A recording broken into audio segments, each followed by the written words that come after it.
역할을 하는 친구들이 있더라고요. 그런 친구들이 굉장히 돈을 많이 벌더라고요. 그리고 이 친구들 보면은 좀 세게 질러요. 막 이렇게 80% 90% 대출 받는 거 안 무서워 하더라고요. 네. 뭐야? 대표님, 궁금한 게 있습니다. 뭐가 궁금한데? 어떻게 하면 성공할 수 있나요? 네 일 잘하면 되잖아. 일 잘하세요. 열심히 말고 잘하세요. 내 옆에 있었으면서 그것도 몰랐어? 대표님, 요즘 젊은 사업가들이 많아지고 있는데 그런 사람들 대체 어떤 사업으로 돈을 버는 거예요? 오, 진짜 분야는 되게 다양했어요. 보면은 일단 요식업이 일단 많았고요. 이제 뭐 자동차 세일즈 하는 친구들도 많이 있었고, 그 다음에 이제 개발, 상품을 개발하는 사람들이 있고, 그리고 이걸 잘 파는 사람들이 있어요. 근데 이걸 갖다 중간 역할, 플랫폼 역할을 하는 친구들이 있더라고요. 그런 친구들이 굉장히 돈을 많이 벌더라고요. 이게 뭔가 상품 판매라고 하면은 되게 단순하잖아요. 근데 이게 포괄적으로 엄청나게 많아요. 진짜 뭐 이게 의료기기가 될 수도 있고, 혹은 식품이 될 수가 있고, 무슨 가전제품이 될 수가 있고, 진짜 굉장하게 많더라고요. 그리고 젊은 친구들이 또 특히나 또 잘하는 게 마케팅. 저도 나이가 들어서 어느덧 이제 40이 됐는데, 제 또래 사람들 혹은 이제 위아래로 한 5살 정도까지는 이 트렌드를 알겠어요. 요즘 20대 친구들이 뭘 좋아하고, 어떤 단어를 쓰고, 어떤 유행어를 쓰고, 뭘 먹고, 뭘 입고, 어디 가서 노는지 솔직히 그거 잘 모르겠거든요. 그러니까 그 20대 친구들이 그 트렌드를 잘 알고 그걸 갖다 상품화 시키는 친구들이 또 돈을 많이 벌더라고요. 그러면 그렇게 젊은 나이에 돈을 많이 벌었으니까 걱정이 하나도 없겠네요. 걱정이 왜 없어요? 있죠. 그 친구들보다 더 많이 벌어온 저도 지금 걱정이 있는데, 저는 그 친구들보다 조금 덜 합니다. 네, 왜 그러냐면은 이 젊은 친구들 같은 경우는 결혼에 대한 이제 걱정이 커요.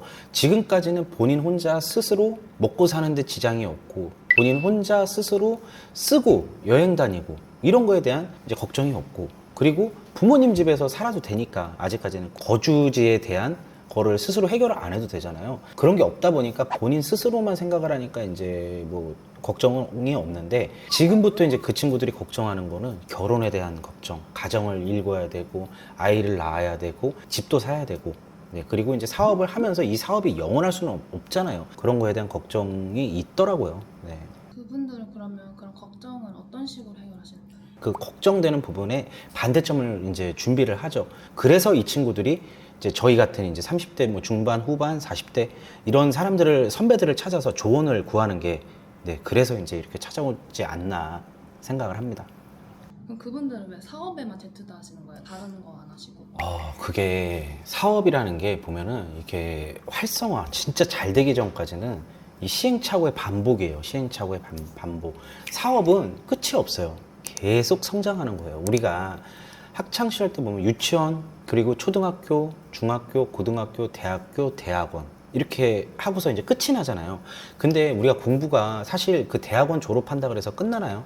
내가 마음 먹으면 더 할 수 있잖아요. 평생 공부할 수도 있어요. 현실, 금전적인 벽에 부딪히기 때문에 많은 분들이 이제 그 이상 공부를 하지는 않죠. 학습에 있어서는 현실의 벽에 부딪히겠지만 사업은 끝이 없어요. 세상은 넓고 돈은 무제한이잖아요. 네, 사업을 하는 이유가 가장 큰 게 돈이거든요. 그 누구도 이거는 부정할 수가 없을 거예요. 첫 번째는 돈. 돈은 무제한으로 벌 수가 있어요. 끝이 없어요. 내가 뭐 1억으로 이걸 사업을 끝내겠다, 혹은 이제 10억으로, 100억으로, 뭐 1000억으로, 1조로, 10조로 끝이 없어요. 돈으로 따지자면은 끝이 없습니다. 그렇기 때문에 저는 끝이 없다고 생각을 하고, 네, 사업하는 사람들이 그렇게 계속 뭔가를 이렇게 클리어 해낼 때마다 더 벌려고 하려고 하지 않을까 하는 생각입니다. 승승장구 하다가도 망할 수도 있는 거잖아요. 망할 수도 있죠. 그렇게 위험할 때 약간 부동산이나 이런 게 있었으면 조금 안전할 텐데 왜 거기에 투자 안 하고 사업에만 왜 계속 확장을 하는지가 좀 궁금하거든요. 근데 그건 선생님 생각이세요. 요즘 젊은 사업가들이 오히려 이 부동산 재테크라든지, 네, 이런 주식 투자, 뭐 코인 투자, 이런 투자적인 측면에서 정보가 더 진짜 많고요. 더 많이 알고 있고, 그리고 실제로 실행도 더 빨리 해요. 이 친구들이. 나이가 들면 들수록 사람들이 더 겁이 많아지는데, 젊을 때일수록 이 친구들은 정보를 더 많이 접해봤기 때문에 꼭 부동산뿐만이 아니고 이 투자하는 거에 있어서는 진짜 철저하더라고요. 웬만한 40대, 50대 사업가들보다 오히려 배포도 더 있고, 오히려 뭐 젊은 친구들이 투자를 더 못할 거라고 생각을 하시는데 젊은 친구들이 오히려 집도 요즘 더 빨리 사고 건물도 더 빨리 삽니다. 대표님 방금 젊은 분들이 건물을 많이 산다고 하셨는데 그럼 사업으로도 운영을 많이 하나요?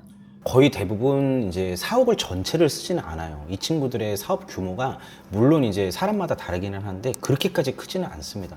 근데 현금 흐름이 좋아요. 월 수익이 좋아요. 순수익이 굉장히 좋다 보니까 건물을 매입해서 일부 층은 본인들이 쓰고 일부 층은 임대를 줘요. 오히려 더 똘똘한 것 같아요. 저는 제가 이걸 무조건 다 써야 된다 이렇게 생각하는데 예를 들어 사업이 조금 삐끗해가지고 수익이 좀 덜 났다. 그럼 월세에서 이거를 충당을 하고 그걸로 인건비 빼고 뭐 이런 형식이더라고요. 그리고 이 친구들 보면은 좀 세게 질러요. 막 이렇게 80% 90% 대출 받는 거 안 무서워하더라고요. 저는 제가 그 나이였다라고 하면은 그때 당시에는 이제 아는 게 많이 없으니까 좀 무서워할 것 같은데 요새 친구들은 그런 게 없어요. 사업하는 친구들이 자기들끼리 네트워킹도 굉장히 잘 돼 있어가지고 이렇게 전파되는 게 엄청 빠르더라고요. 제 주변에도 벌써 그래서 건물 갖고 있는 이렇게 사옥 갖고 있는 친구들이 꽤 많습니다. 근데 대표님 방금 대출을 많이 한다고 했잖아요. 어찌 보면 영끌족이라고도 할 수 있는데 그걸 무서워하진 않나요? 그 사업자한테 영끌 대출이 나온다는 거는 그만큼 사업체가 탄탄하기 때문에 대출이 나오는 거예요. 은행은 절대 바보가 아닙니다. 3년치 재무제표를 보고 매출과 영업이익, 순수익을 봐요. 아무리 막 400억, 500억 매출이 나는 회사라고 하더라도 순수익이 좋지가 않으면은 은행으로서 봤을 때는 등급이 높지가 않습니다. 영끌 대출이 나올 수가 없어요. 예를 들어 저희가 지금 한 가지 일을 진행을 한 게 있었는데 매출이 400억이에요. 매출이 400억이면은 엄청 높은 거잖아요. 근데 제조업입니다. 그러다 보니까 인건비, 재료비 이런 것들이 나가는 비용이 엄청나게 많이 빠져요. 순수익이 3%밖에 안 돼요. 그러니까 은행에서는 80% 90% 대출을 안 해주는 거예요. 그 정도 회사 규모고 그 정도 인원수가 있다고 하면은 해주는 게 정상인데 은행에서는 예를 들어 100억이 나더라도 50억 순수익이 나는 회사를 더 쳐주는 거예요. 근데 아까 뭐라 그랬어요? 젊은 친구들 플랫폼 좋고 아이템 좋고 이러다 보니까 순수익이 높은 거예요.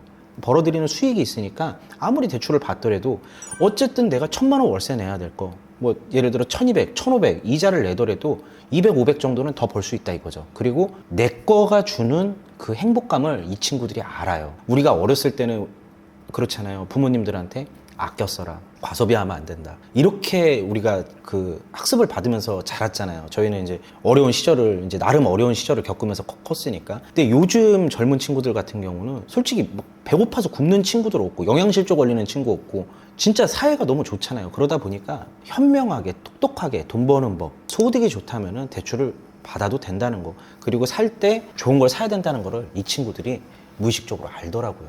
대표님 그러면 젊은 사업가들이 대충 어느 정도 금액대를 보고 있나요? 뭐 강남이 어쨌든 최저로 나오는 이 실제 물건들이 최소 못해도 한 70억, 80억 요 정도 수준이에요. 그렇다 보니까 10억 중반에서 20억 정도 이렇게 시드머니를 이제 우선 만드는 거를 목표들을 하고 있고 그 돈 플러스 이제 대출을 받아서 이제 그 정도 규모대 되는 이제 가장 첫 진입할 수 있는 그런 건물들을 이제 매입해서 진입을 하죠. 70억대 건물이면 월 이자가 대충 어느 정도예요? 얼마나 받냐에 따라서 이제 다르기는 한데 70억대 이제 건물을 90% 대출을 받는다. 그러면 한 2천만 원 초반 정도 이제 대출 이자가 나가요. 은행에서 대출을 받을 때 심사 기준이 어떻게 돼요? 현재 그 회사의 매출 그리고 순수익 이 두 가지가 일단 제일 중요합니다. 그리고 이거를 갖다가 보통 3개년치를 보는데 성장을 해왔는지를 봐요.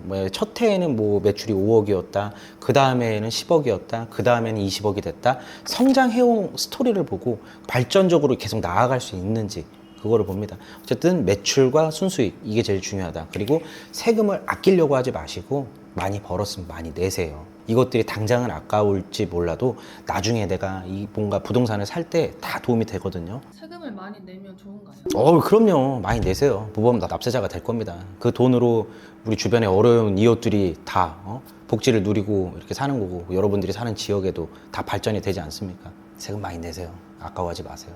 임대 들어갈 때 2년 계약하고 들어가잖아요. 그럼 대출도 거의 2년 맞아요. 그러면 그냥 사는 게 낫잖아요. 그렇죠. 사는 게 훨씬 낫죠. 왜냐하면 당장 나가는 돈이 문제가 아니고요. 임대차 계약하고 있는 2년 동안 돈 그냥 날아가고 없어지는 거잖아요. 그렇죠. 내 거 남는 거 하나도 없고. 근데 내가 사서 이자를 2년 동안 냈어. 이자 날아간 돈 맞아요. 날아갔지만 2년 동안 이 땅값이 올라간 거. 예, 건물값이 올라가지는 않습니다. 건물값은 가면 갈수록 떨어지는 거고요. 땅값이 계속 올라가는 거거든요. 땅값이 올라간 걸 계산을 해보면은 네, 오히려 훨씬 남는 장사죠. 강남에 땅 갖고 있는 것만큼, 강남에 건물 갖고 있는 것만큼 우리나라에서 가장 안전한 자산이 어디 있어요? 거짓말을 하지 않잖아요. 뭐 주식처럼 등락이 막 굉장히 막 있는 것도 아니고, 뭐 증발이 돼서 뭐 상장 폐지가 돼가지고 휴지 조각처럼 없어지는 것도 아니고, 예를 들어 우리나라에 진짜 핵폭탄이 떨어져가지고 우리 내 건물이 아예 없어져 버렸어. 전산이 없어져서 뭐 등기부등본도 없어. 구역이 어딘지도 몰라. 이렇게 아예 폐허가 되지 않는 이상은 땅은 영원하다는 거. 땅은 거짓말하지 않습니다. 특히 강남 땅은요. 강남 땅만큼 안전한 자산이 없기 때문에 젊은 친구들이 진짜 그걸 아는 것 같아요. 부모님들한테 많이 잘 배운 것 같습니다.